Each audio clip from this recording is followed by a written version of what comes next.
We were just talking to Fred, and Fred said that you say wild stuff. He You're was the like, crazy one. He said you were the crazy one. I do have a good time with life. What were you like as a kid? Damn. Yeah.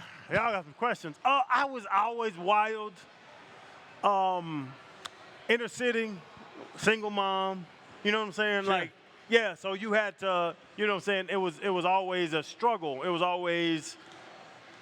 You had to make it, or like almost crap or get off the pot. Yeah, and so that's what life was for me. So I always wanted to lighten everybody's life, and I think that's what built my personality. Was just every time I'm around somebody, I want you to leave the room in a better mental place than you walked in the room if you're around me. Okay, well, what if you're on the field? Obviously, you're running the defense, middle linebacker. Did you talk a lot across the line?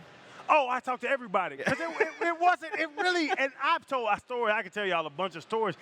I talk trash for me and my teammates more than to hurt your feelings. It wasn't so much at them, it was mostly for you? It was a blind, like, I didn't see people's faces when I played. I just saw a blank, you're trying to, my coach tells me to get here and your coach tells you not to let me get there. So it was a blank slate, but the antics of it was to hurt your feelings while I got there. And it was just fun, and it happened a lot of times, and I have a bunch of stories about guys I really got to and guys I couldn't get to, like who could you not crack? I couldn't crack Jonathan Ogden. I was talking trash to J.O. But how do you know you couldn't crack them? Because they laugh. Like, he'd be like, and people would hear, they'd be like, hey, they told me about you. Ray Rice, when he was with and I know all the crap that happened with Ray Rice, and we won't get into that, but there was guys that, like, I used to try to get to, and they'd look over, and you see when I called your mom, your mom has herpes, or your sister has syphilis. I never heard that one. And I would see it, and they look at me, and then they kind of smile like, oh, no, dudes told me you're going to say this, and you're going to try to hurt my feelings, so I'm not going to let you. So then at that point, it was just fun. Now it's just the chess match of football. But, yeah, I just love the interaction between people. I love the back and forth between people, and if you're going against me, I'm going to try to hurt your feelings and see if I can get to you. I have a question regarding what we hear today about the Dolphins, if just Florida in general, with you playing college ball, Florida. You're just Florida guy, right? Florida guy. Yes, I'm from Atlanta, but I went to UF and then state of Florida. Dolphins. Yes. I'll never leave Miami. I'm going to live in Miami the rest of my life. So here's my question about, you're the perfect guy for this conversation. Athletes like a Tua or anybody with the Dolphins, and it gets cold, they can't play in cold. Is that a real thing, or is that a media thing? It's a real thing. It's a real thing. Early in the season, 2005, 6, the Denver Broncos, like, they were 12-4, they went to the playoffs.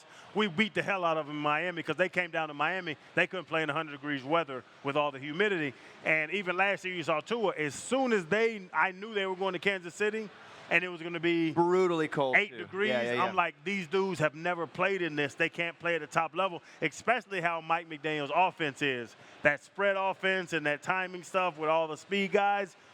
A 4-3 guy in 8 degrees runs a 4-5. So these little safeties can sit with them. So it does, to your question, it does mean something. And that's what the Dolphins have to overcome. The Dolphins are going to win 10, 11, 12 games this year. They're going to be at the worst 10-7. They're going to get to the playoffs. They're going to have to play the Ravens, the Steelers, the Bengals, the Chargers, the Chiefs. They're going to have to play. The AFC is loaded. Don't sleep on Shane Steichen and Anthony Richards and the Colts. Don't sleep on Trevor Lawrence and them.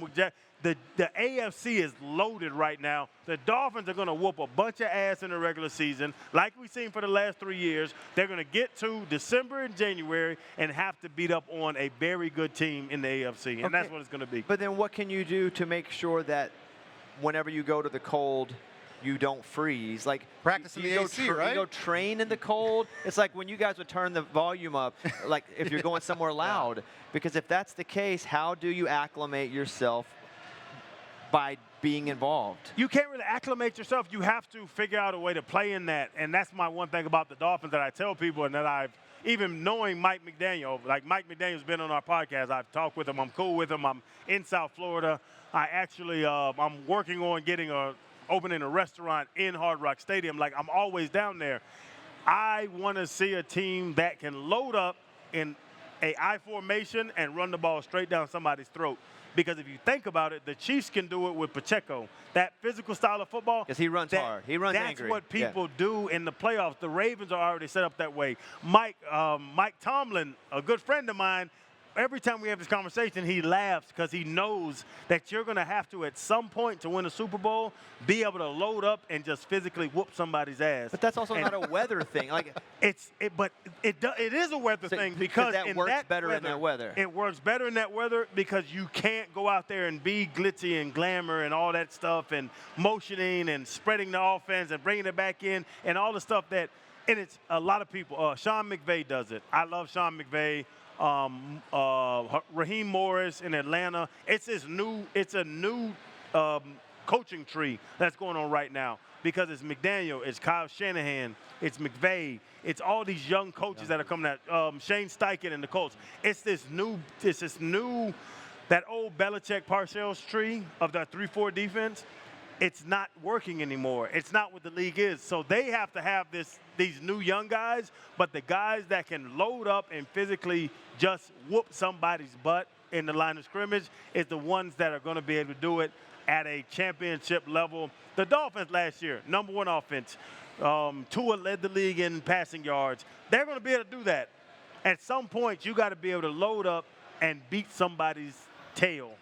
And that's the thing that great teams can do, and that's why Mike Tomlin with the Steelers, at any year, they're going to win double-digit games because of the fact that he can load up and say, you know what, my man back here, this big tailback, he can run downhill. He'll get you 8 yards a pop, and that's what it becomes. Then follow this logic then. For the Dolphins, I just think about the Dolphins, too. Everybody uses as the example who can't win in cold. So they need to, in the AFC East, they need to win every game early, lose. The Patriots are going to suck. So they may even go and be cold and beat the Patriots. Yeah. And then they need to have home field advantage for the entire playoffs. And obviously the Super Bowl is going to be mostly somewhere warm or indoors. That's their ticket.